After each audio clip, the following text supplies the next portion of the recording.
आपने चीरहरण करवा दिया, बलात्कार करवा दिया, इज्जत लुटवा दिया, हमारा भारत माता का आप जो है मान सम्मान पर ठेस पहुँचाया है। इसलिए मैं मोदी सरकार से कहता हूँ कि आप सत्ता का लोभी नहीं बने, आप कार्रवाई करें, कार्रवाई करो। जनता आपके साथ है, जनता आपके साथ है। मोदी जी कार्रवाई कीजिए। अगर कार्रवाई नहीं कीजिएगा तो फिर 2024-25 में आपका नामो निशान नहीं मिलेगा। कानून चलाने नहीं जानता तो काहे बैठे हुए हैं आप कुर्सी पर? किससे हम कानून न्याय मांगेंगे? न्याय दीजिए। आपका बहू बेटी नहीं है? हरामखोर हर चीज पैखाना निकलने तक तैयार हो, लेकिन तुम कानून व्यवस्था सही करने के लिए तैयार नहीं हो। आज देख लीजिए मनीष कश्यप का बोला हुआ, आज उसी का देन है जो आज इतना तो गरीब गुरबा आदिवासी सब बोलने के लिए सीखा है और वो गरीबों का आवाज उठाता है। उसको हरामखोर सरकार, बिहार सरकार जाकर जेल में बंद कर दिया। ये अपना ही लॉर्ड जॉर्ज को जज बनाते हैं, अपना ही लॉर्ड जॉर्ज को मंत्री बनाते हैं, अपना ही लॉर्ड जॉर्ज को गुंडा बनाते हैं और अपना ही लॉर्ड जॉर्ज को सब चीज़ लूटने पर मजबूर करते हैं और हम लोग को चूतिया बनाते हैं आकर। नहीं, मैं अमित शाह गृह मंत्री जी से बोलता हूँ, अगर आपका जुबान एक है, फिर आपका बाप एक है तो आपका भी बात एक होना चाहिए। आपने कहा था मैं घुसपैठिए पर कार्रवाई करूंगा, हमारी सरकार आ जाए, क्या बार बार पैदा लीजिएगा और बार बार सरकार बनाइएगा? आप एक्शन दिखाइए, जैसे योगी सरकार एक्शन दिखाता है कि मैं आगे संसद थी सीएम रहूं ना रहूं, लेकिन माफिया तुमको रहने नहीं देंगे। वो हुआ, वो सत्ता का लोभी नहीं है। अब तुम लोग हरामखोर हर चीज़ पैखाना निकलने तक तैयार हो, लेकिन तुम कानून व्यवस्था सही करने के लिए तैयार नहीं हो।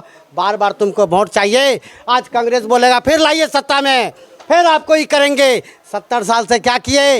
इज्जत लुटवा रहे हैं। 70 साल से क्या किए? आदिवासी का जमीन लुटवा दिए। 70 साल से क्या किए? बोलिए, जवाहरलाल नेहरू के पास कौन बाप का खतियान था? बोलिए, कौन जमींदार था? आज जमीन कौन लूटा है?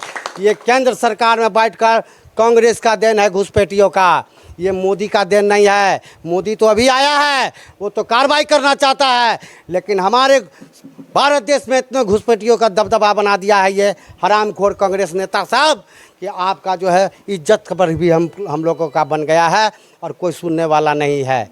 आपको देख लीजिए, अगर सरकारियों विभाग में खोजिएगा तो ज़्यादातर घुसपैठियों को नौकरी है, क्योंकि वो इसलिए बैठाया है कि घुसपैठियों को जल्दबाजी कागजात बन सके।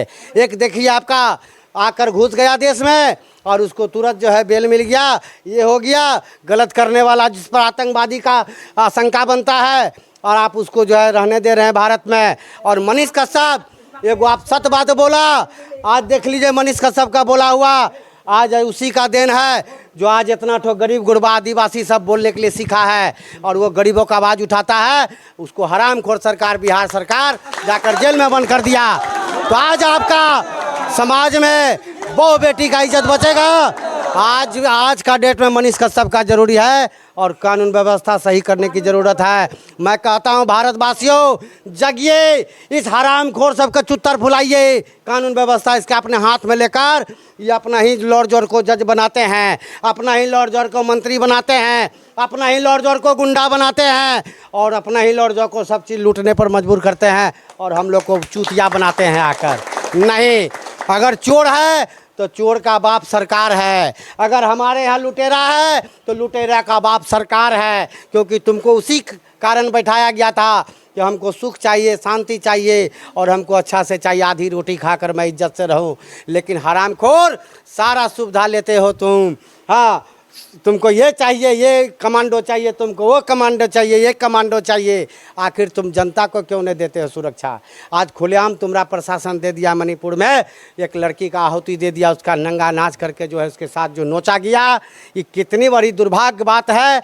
और भारत का क्या शान बढ़ गया? नहीं, भारत माँ का चीरहरण हुआ है, वो नेता का बहु बेटी का चीरहरण हुआ, आदिवासी का नहीं हुआ है। आदिवासी तो शुरू से मरते ही आ रहा है, बलिदान दिया ही है। आज इसी का बलिदान पर तुम लोग आज़ादी का जश्न मनाते हो हरामखोर, और ये लोग भूखा मरता है।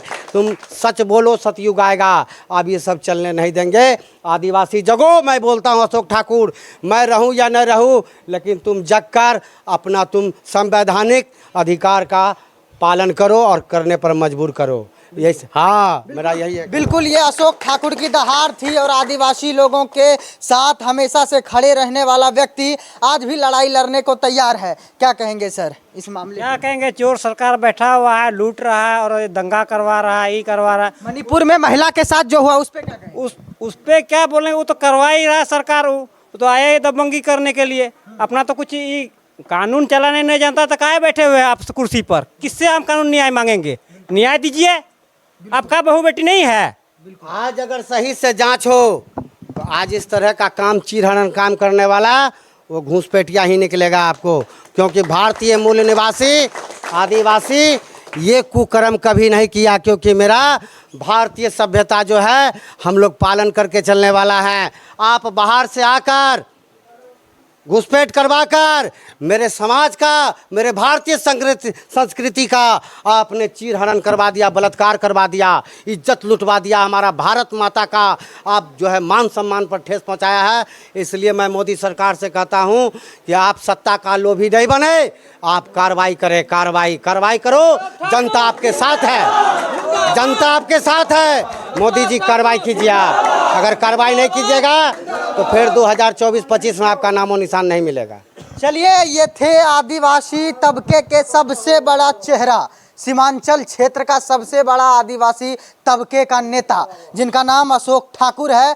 और सीमांचल से बदलाव की शुरुआत इन्होंने की है। आखिरकार इनका ये रैली कहां तक जाता है, तो ये मतलब अशोक ठाकुर जो है कि आदिवासी के हक के मांग के लिए पोस्टर दिखा सकते हैं, उधर पोस्टर लगा हुआ है, मांग के लिए हमेशा से खड़े रहते हैं। आपका क्या राय है इस मामले पर, बोलाइएगा जरूर।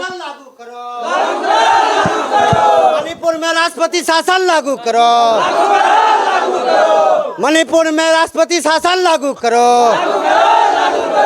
केंद्र सरकार मुर्दाबाद, राज्य सरकार मुर्दाबाद, भ्रष्ट मंत्री मुर्दाबाद, बलात्कारी नेता मुर्दाबाद, बलात्कारी सरकार मुर्दाबाद, हरामखोर सरकार मुर्दाबाद। अत्याचार करना बंद करो। चलिए अशोक ठाकुर जी जो है कि बेबाकी से अपनी बातों को रखे, इसके लिए उनका बहुत बहुत धन्यवाद। बाकी बात आपकी क्या विचार है इस पे जरूर बताइएगा। जय हिंद, जय सीमांचल।